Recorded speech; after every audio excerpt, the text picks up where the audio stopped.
And we're back. This is part two of the interview with herbalist Lottie Spady. And we had some technical difficulties. It seems like a modem went ballistic or something. So we're back, and hopefully we'll be able to continue on.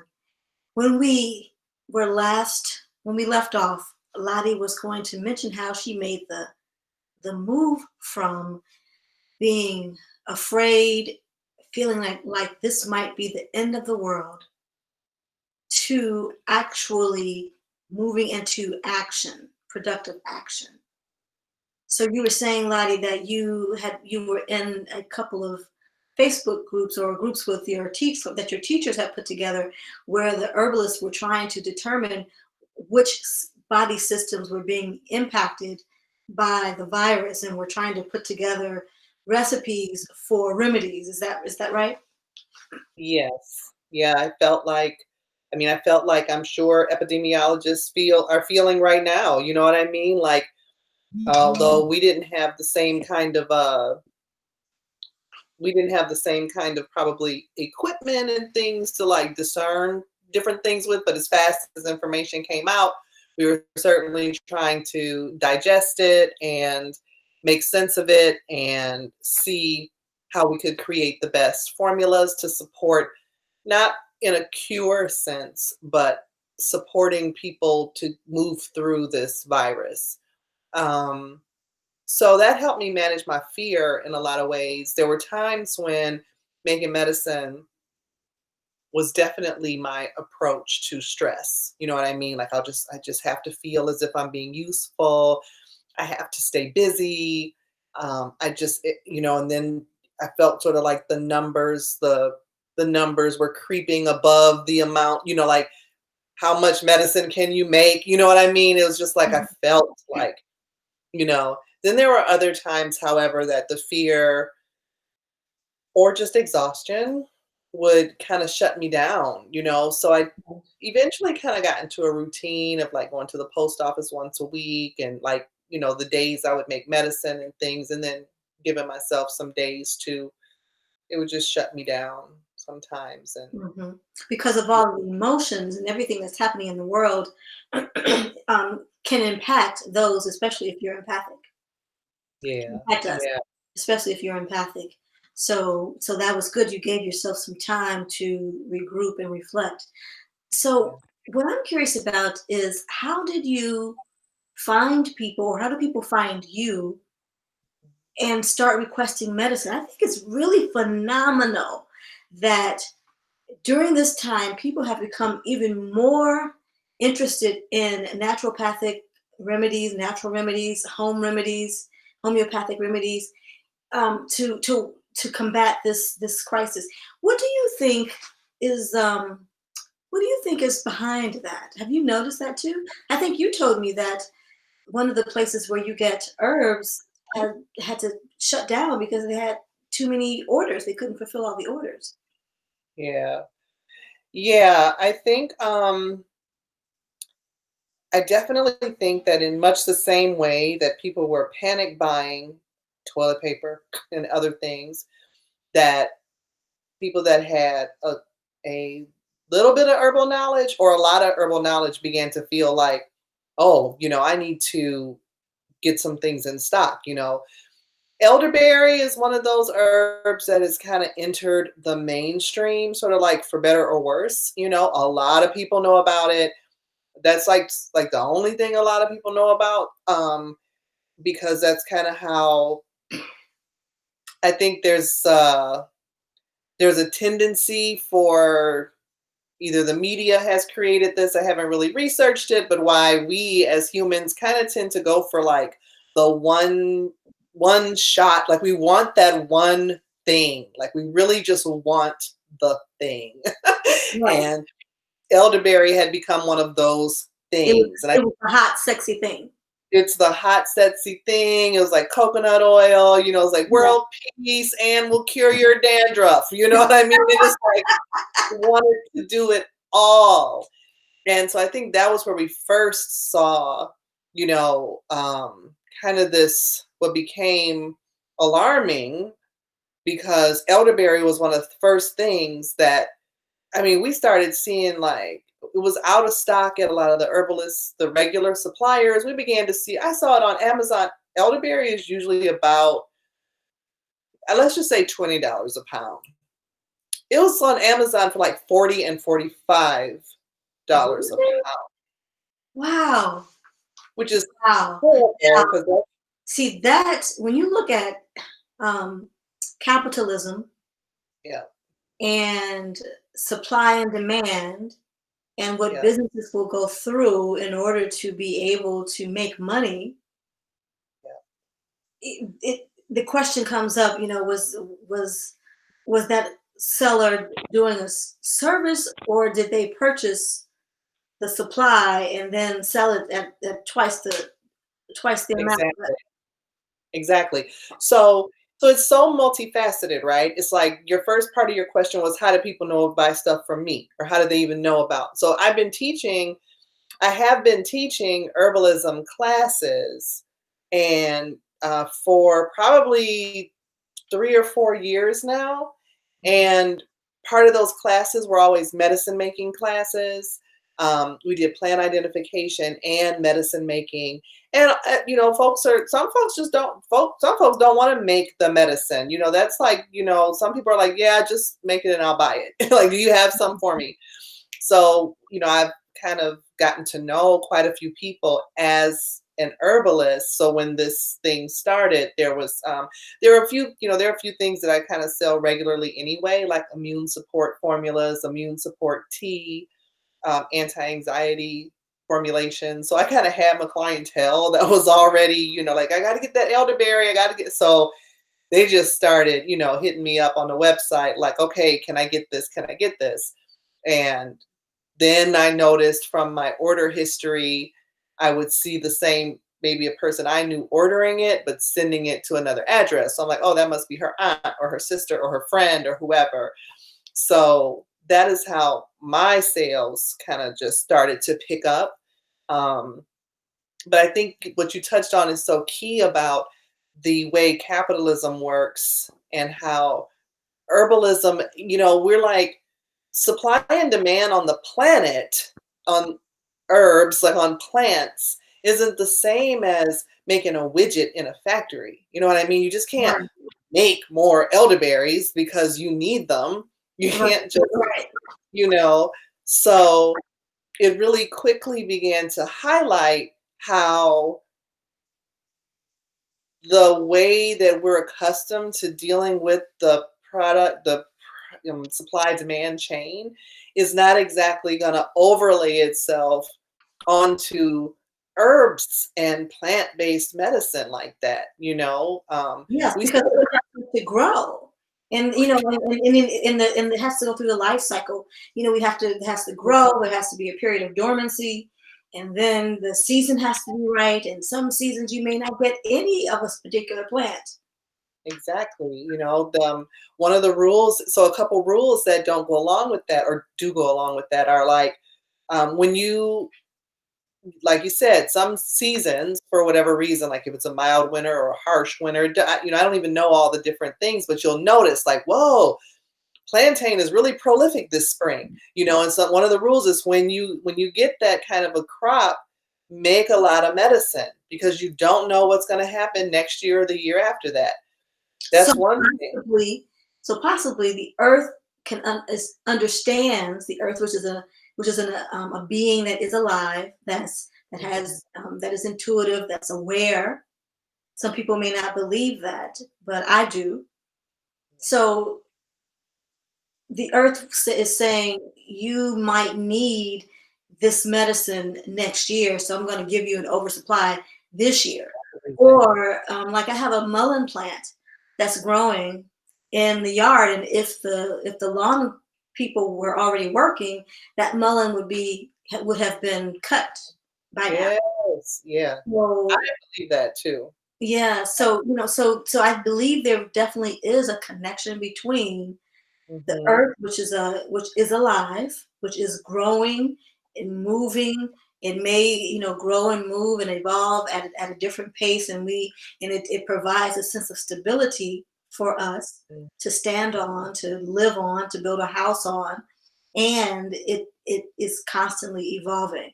So mhm, could it be that there was some understanding of what could happen even with the weather patterns? Maybe if sometimes when it's a mild winter, then certain plants don't grow or you don't get enough water because there's not enough water during this planting season because there was a mild winter and there wasn't enough time for there to be a freeze. So, mm. I mean, I know this is probably a little more specific than that, but I understand what you're saying. Yeah, no, I agree. I definitely agree. And one other aspect of that is like one of the things that's taught in with even, being a good steward of the earth, and it's come through in some of my classes too, is like you don't take more than one third of what's there. Like if you find a nice patch of, you know, Elderberries. elderberries, you only take one third. And if it's the flowers, you wouldn't even take that many because there will be no berries if you take all the flowers, right? So that's the other danger when you try to overlay like a capitalistic model, which is a lot of times get all you can get, right? Get all you can get it all. And that's what's sort of scary about this time. Like, I said in another interview that now might be a great time to know an herbalist, but I don't know if it's the best time to become one because I think folks are operating, some people, not all, but that panic comes in and you just sort of, seeds, food seeds are out of stock, herbs are out of stock, like you said, at every one of the suppliers I go to, their website is shut down. I was lucky to get some orders in and get them in. And I don't know how this is going to play out as time goes by. Again, like you're at the mercy, we're at the mercy of the earth. She's going to provide what she's going to provide. You're not going to be like, I'm about to order 20 kilos of nettles. The earth is like, look, this is what I got. Yeah, this is what you need, and you take it This and is what you need. make it And work. just to tag on to that a little bit, I have always found it curious that like here, I mean in Detroit especially, goldenrod grows so prolifically and it's a great respiratory herb. And we know that one of the issues in Detroit is around air quality and um, allergies. And I have kind of wondered that like, what if Earth is like, I got you. Just, just Oh, wow, that is a great point, and that brings me mhm, to what's happening in Detroit, in that, and in Wayne County, the county that where Detroit is located. There are more confirmed cases of COVID-19 in Wayne County than any other county in Michigan, and it's higher than even some states. Many states have far fewer cases of the coronavirus than we have here in Wayne County.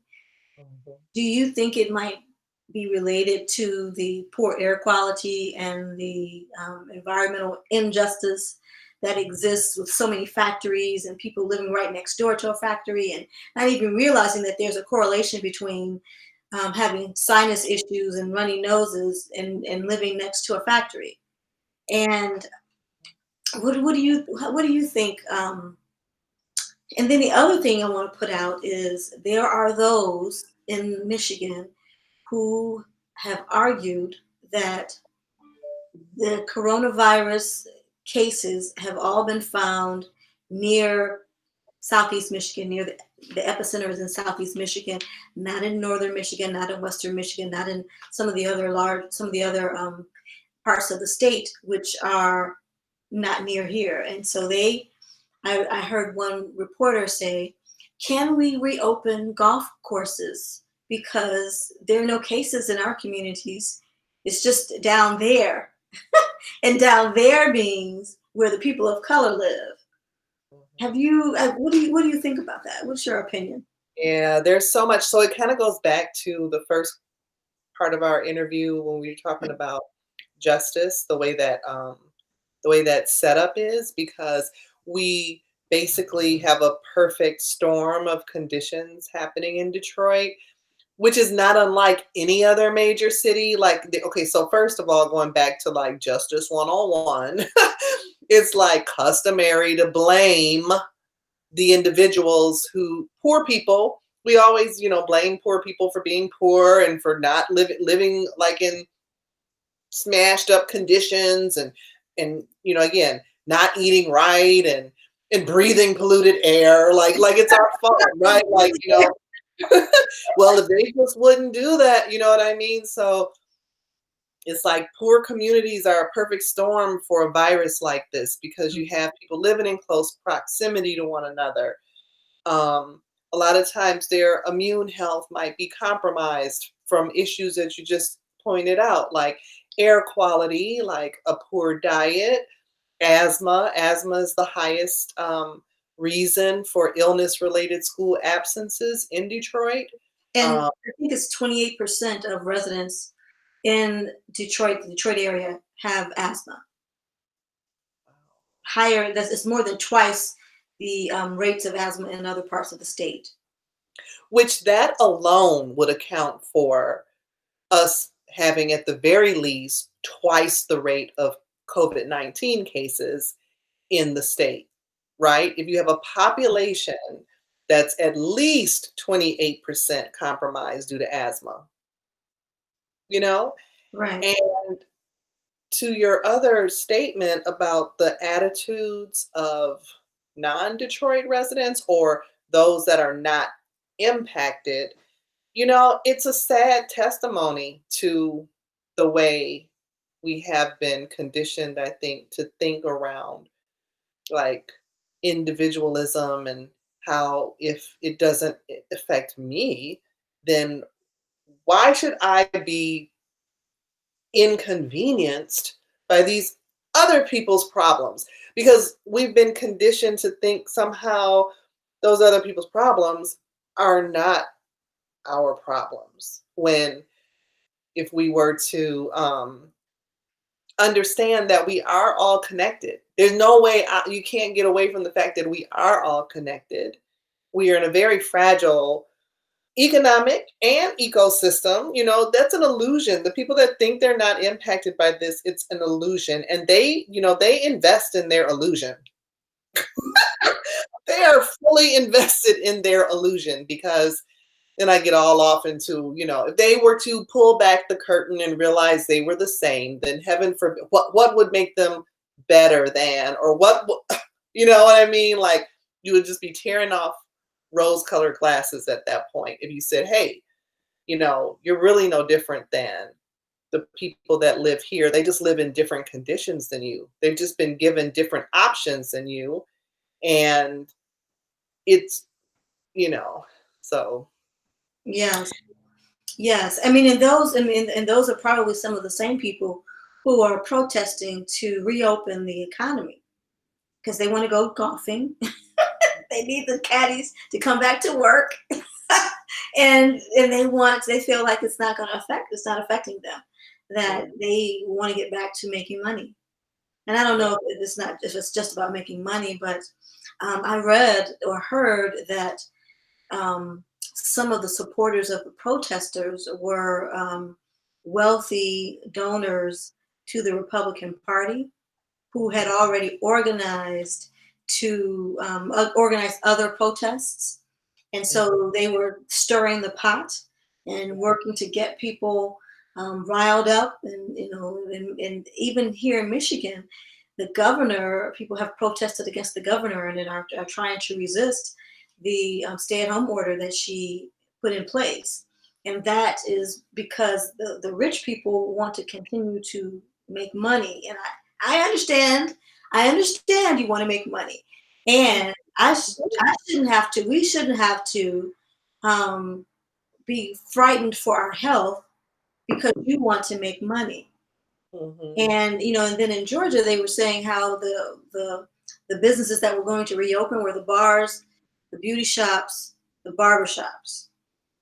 Now, who are the people that frequent?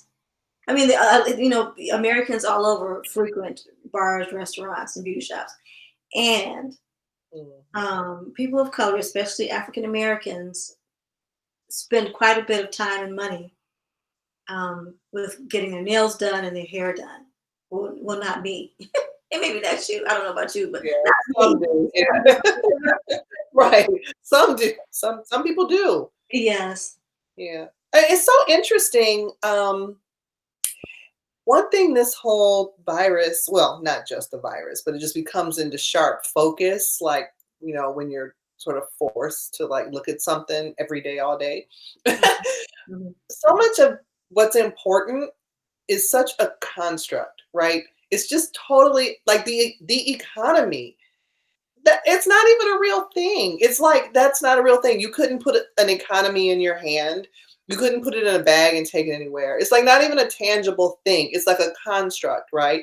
And so many of the things that have become important, like those protesters, people are like, well, I need my grass cut, or else that's going to cause a whole host of problems. And that just had me thinking, I'm like, a lawn in and of itself is like a weird construct that we want to have like huge swaths or even just I know people that manicure their little tiny patch of a lawn too. Like Mhm. a construct, right? Like I don't want any dandelions in there. It needs to be like this, and it's become like a status symbol of sorts, and so it's just so weird though. Like what if we thought differently? What if people were like, it would be ridiculous to have a half acre of just grass That didn't grow any food, right? that didn't grow any food, Or, that you or don't even play on, or animals, or you don't even play on it because you might have put pesticides or herbicides on it. You can't even run around on it, or it's so interesting. We've A lot of people felt disempowered by the shutdown because we're not accustomed to thinking any differently about what we could be doing or how we could be doing it. It wouldn't hurt people if people had come together around feeding everyone, and I mean, there are just different ways things could be done. You know what I mean? Like, for example, back to the herbalism. It's yeah. like I'm happy the people that buy my stuff because it allows me to give more away. You know, I'm not trying to like only sell at a profit. I'm involved with a couple efforts that are donating herbal medicine, and I wouldn't be able to really afford to donate as much if I didn't have folks that are willing to buy it and some people that have just given me donations to enable me to do it. That's a model, right? They're helping me to put medicine in the hands of those who need it most. They're getting what they need. Someone else assesses their, say I have an extra, I can give you this amount of money to support what you're doing. That's a model. That Mhm. doesn't have to just be with herbalism.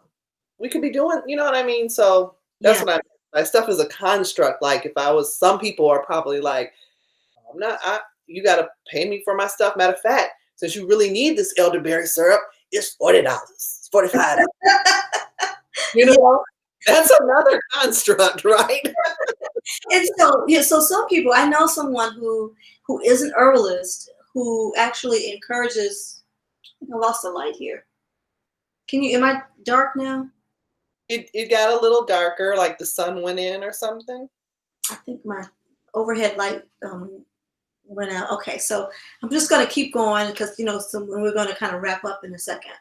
Okay, Um, and it's good. It doesn't look bad. It's just a okay, little dark. okay. Hmm. Well, yeah, because Yeah. I know I share. Like used to swing her hair that way. Yeah.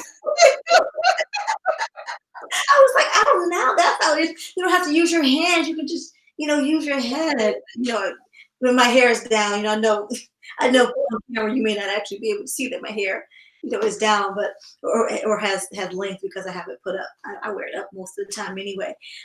My question, and one of the things I was hoping you could speak to, is the notion of do it yourself health. I know that there are people who are involved in herbalism, and I mean, and they will send you to a place where you can buy something that someone else has made. And I guess I'm kind of one of those people. I would eventually like to get to making Mhm. medicines. And for the short term, I'm like, oh, let me just buy what's already made. But Yeah. what what is the premise behind promoting do-it-yourself community health? And can you tell us about that project that Yes, you're yes, working on? yes. Thank you for asking. So, do it yourself community health came about, really, again, these are all related because it came about with the desire to.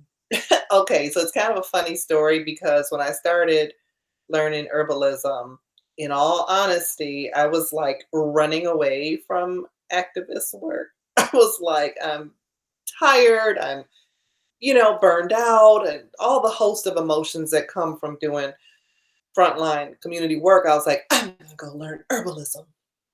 like I was gonna be a fairy in the woods, which I am a fairy in the woods. I'm not saying I'm not that. However, what quickly happened, like in one of my first few herbalism classes with my teacher, Jim McDonald, who's an awesome teacher and just a very critically analytical person, the conversations would come around to really pertinent things like he's a white male and he was like, I don't need to be the one being called to do classes in Detroit. I don't feel like that's how that should work. Like there are people, you know what I mean? Just like having a understanding of like, that doesn't seem quite right. Like I don't know why, and so justice began to creep its way back into what I was like, what? Why are we talking about this?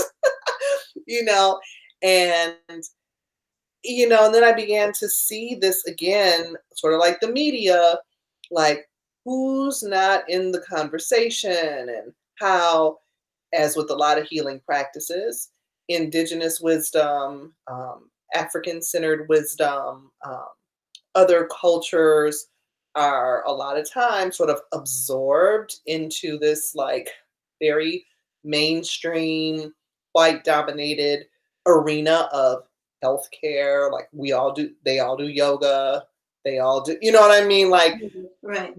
we're sort of lost in the sauce of that, and so I began to educate myself around a more conscious approach, a more socially just approach to my work.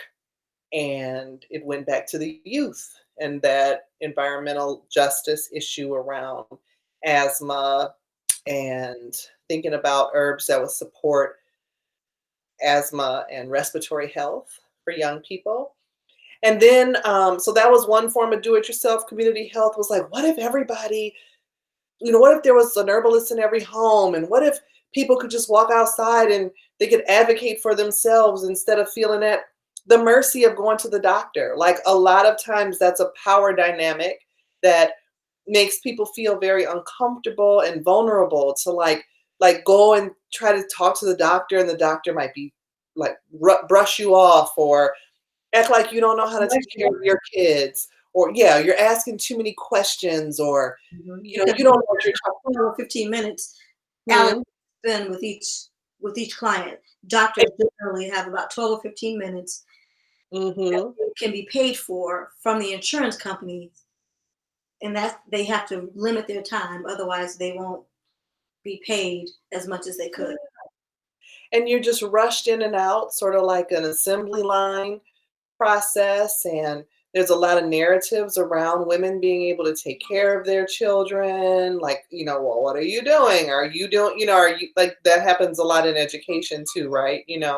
So so I saw that as a way of empowerment. Like at the very least, if you know how to put together maybe a first aid salve or a bug spray or even just a shea butter that's like very soothing and everything. Like I felt empowered when I first learned. Look, let me tell you, when I first figured out I could take some tea for my menstrual cramps back when I was like a teenager, you couldn't tell me anything because they kept trying to give me like Tylenol 3 and all this stuff that would knock me out. And I was like, oh, I can't handle this. And then when my mother was sick, I was her caregiver for a number of years, and I was just on that merry-go-round of going to the doctor every 2 weeks, coming home with another prescription for the thing that the other prescription broke or the side effect of the Right. previous, and I felt helpless, in that merry-go-round. Like, you want to take care of your mom or your children or yourself or your spouse or, whatever. And I felt helpless. All I can do is take you back to the doctor. And, through giving her smoothies, kale smoothies with hemp oil and calcium and magnesium, and massaging her skin with pure shea butter because she was bedridden and began to have some breakdown of her, skin with bed sores and things, and being able to put the shea butter on her and just pure aloe vera and have her skin heal. And um, it made me feel empowered. And I was like, this is the way we should feel about taking care of ourselves. We shouldn't be feeling bad because we're sick or because we don't know. So that was the seed of it, I think, was like really the connection between being a caregiver for my mother and my parents. Um, and then again, all the justices that I had learned kind of converged. And I was like, you know what? This is the same thing I've been doing all along. So now we're just going to talk herbs, and we're going to teach everybody to make herbal medicine as best we can. And if you don't want to learn how to make it, then we can probably get it to you at an affordable, maybe a sliding scale price or whatever, and having community parties where it's like, let's all get together and make fire cider. Let's do that in the fall. Let's have it be a huge, like, how you do a family reunion or a picnic. Like, hey, you bring the horseradish, you bring the onions, you bring the apple cider vinegar. Let's make that. And then, as much like in the old ways, have our pantry, full of good little bundles and tea packages and jars of weird looking stuff. I was looking at my kitchen the other day. I was like, I am that person. I'm that person that I can remember. Like, I've seen some of my jars, and I'm like, if I didn't know what was in there, I would be like, I am new in there. exactly. Don't let her blink and hold. Because I mean, but now I know. But yeah, so do it yourself community health was really around community empowerment, um, reclaiming our history,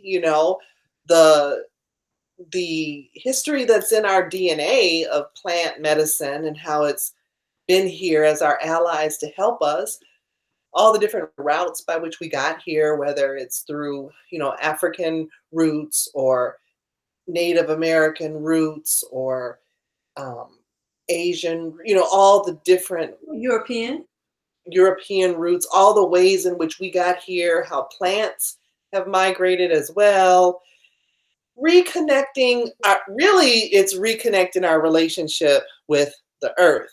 You know, it's like a byproduct of being interested in herbalism. It's like, yeah, but can we get your hands in the dirt? Can we get your feet on the ground? Can we redefine this relationship that we have with the planet? Because that is ultimately what would change, like what you were describing about capitalism, like the way folks, like we were talking about panic buying or how I'm over here and it doesn't affect me. So da, da, da. If you have a relationship with the earth and all beings, I think that would do a lot to change some of those dynamics.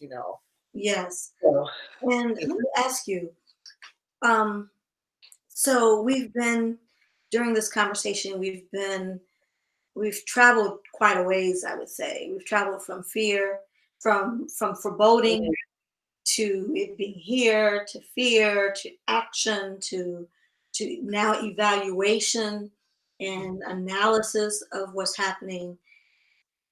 What would you say is are some of the key wisdoms or reflections or revelations, realizations that you have experienced during the last 6 weeks or 2 months since we've been in the midst of the coronavirus pandemic?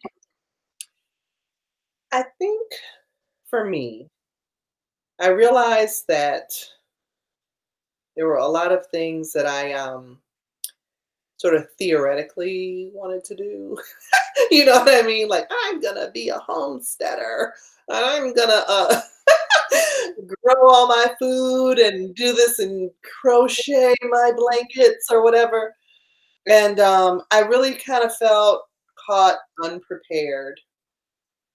And it made me, it reinvigorated my desire to get a certain skill set under my belt. Like, I just think we all need to have some basic skills. And again, this doesn't mean everybody needs to do everything. This is the reimagining of the economy, right? The reimagining of how we live on the earth. If you weave baskets, I don't have to know how to weave baskets. I don't have to watch how you weave your basket and then go home and go, you know what? I can make a better I'm gonna make a better basket, or just let you do your baskets. If I know how to fish, let's barter or let's try whatever.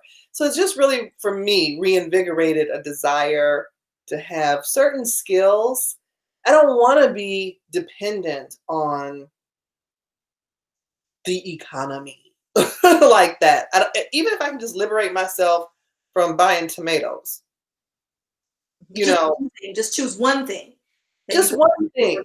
I Exactly. I agree. I agree. I realize, theoretically, I've heard about the preppers who are prepping for, a disaster, and I think it's really great. And I've been saying, oh yes, I'd like to learn more about herbalism so that I can make basic things, like you said, for myself, not to be an herbalist as a trade, but to be able to make basic things. Like since I have right now, I have respiratory issues, which I am declaring are healing right now. My body is regenerating right now, and so this will not be a long term situation for me. But if since I have that, I should really understand how to make those things that can ease my condition. I don't have asthma attacks often, but I think that's one thing that I think I could learn to do that would be very helpful, so that I don't need to be dependent on if the drugstore weren't able to open, I should still be able to maintain myself. I mean, I'm fortunate that I can still maintain myself. I don't have a life-threatening illness that if I don't have the medication, then my life is threatened. Still, I'd like to be able to enhance my life, um, and know how to do that, utilizing some home remedies. Yeah, yeah, exactly, exactly. Yeah, I felt like I said, I felt like I was really caught.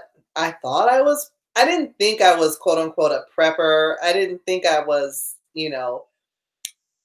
that I thought I was a little more prepared though than I was, you know? And yeah, so just being able to, we've been and I know that's a reach for a lot of people because I feel like you and me, and even you and I think are on different levels of engagement as it relates to certain things around that sustainability prepping type stuff. But then there's a whole lot of people who are like way over there that are like, I'm not trying to do that. I don't want to do that. And I understand it's been a long road for us to get here. But where we've gotten is we've become very disconnected with, it's almost like we've absolved that responsibility of our life to be totally responsible for your own well-being in that way. We've given a lot of that over. You know what I mean? And then To it becomes, you're even more fearful when the person who is supplying you with those things that you need is not able or available to give you those things. and So more vulnerable. yes, yes, you Mm, feel vulnerable when you're so it could be that that's the person who cleans your house or the person who does your nails is really a support system for you.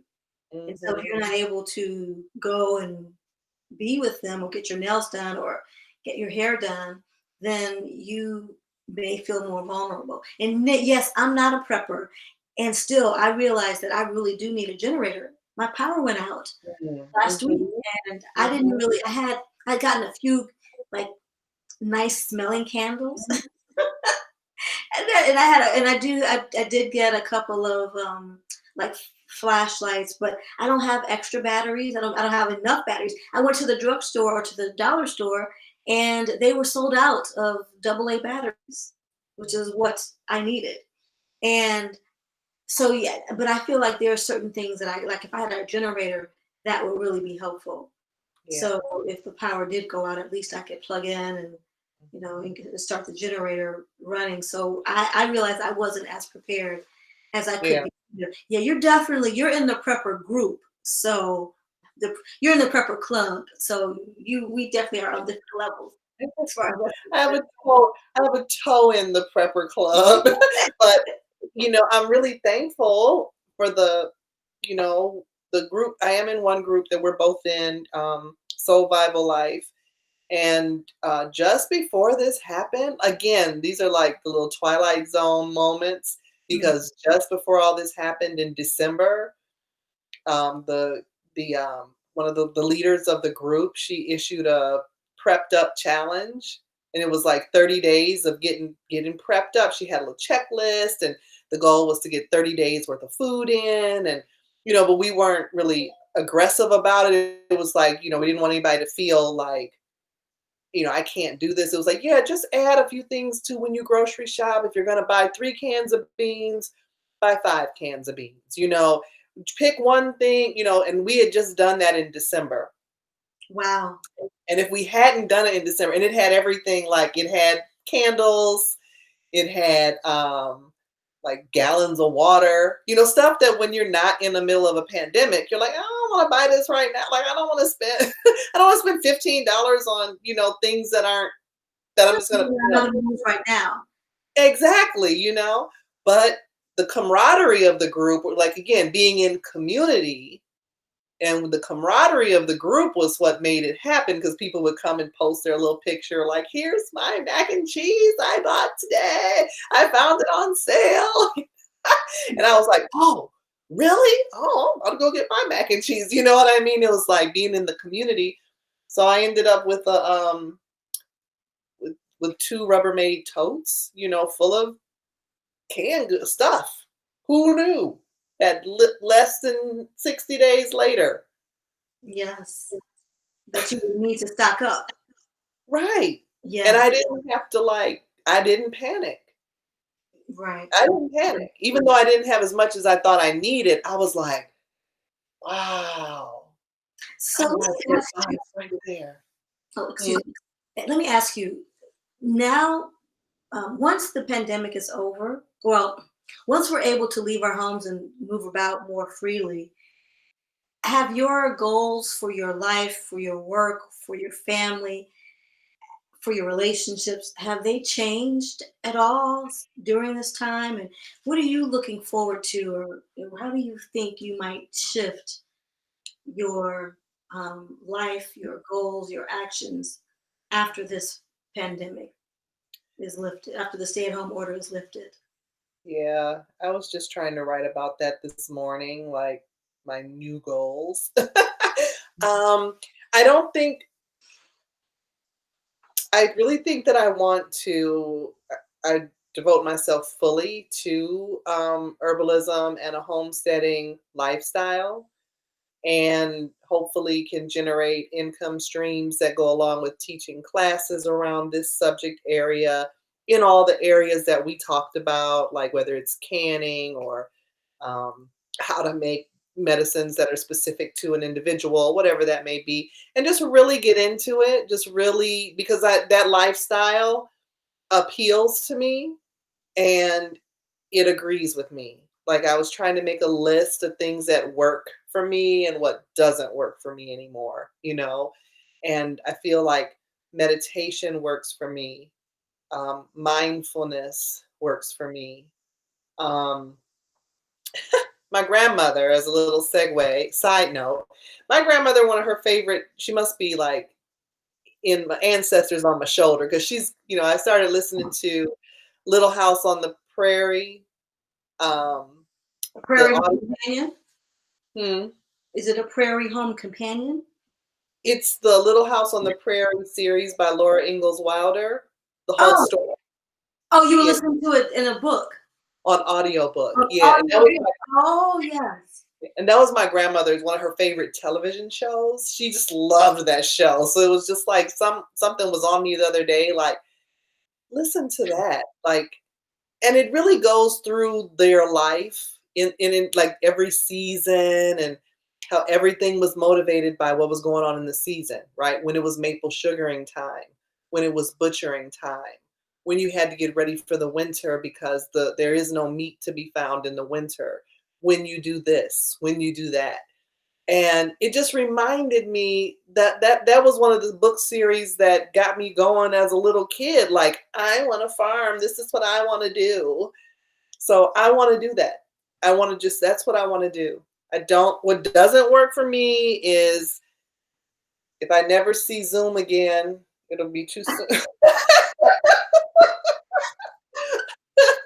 If you don't do another Zoom meeting, it'll be too soon. What doesn't work for me is like the sort of hustle bustle for no real reason. You know what I mean? Like just sort of the illusion of importance that goes along with, certain things. Like, so, I just want to deepen my skills and really just live out the rest of my days. Sound like live out the rest of my days with my grandkids, my children. I miss my grandkids so much. I just want to teach them stuff. Like I'm sprouting all these peppers and onions on my windowsill. And if they were here, they would be, all like, Grandma, look, it's grown an inch, and then they would grow up knowing that and not have to reach for it, And if anything happened, they're like, oh, my grandmother taught me how to cook. I grow food. My grandmother taught me if you get a bee sting, you just get that plant right there, chew it up and stick it on you while you're tripping. Like, that's what we do, So I just want to do that. Mm-hmm. That's, that's what I want. I want to become a good grandma. I want to crochet and knit and bake cakes and cookies and just have an apron and a wooden spoon.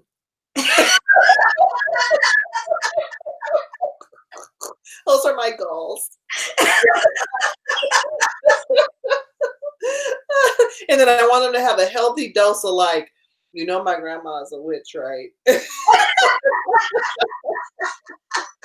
And on that note, thank you so much. And I look forward to seeing you soon, talking to you soon.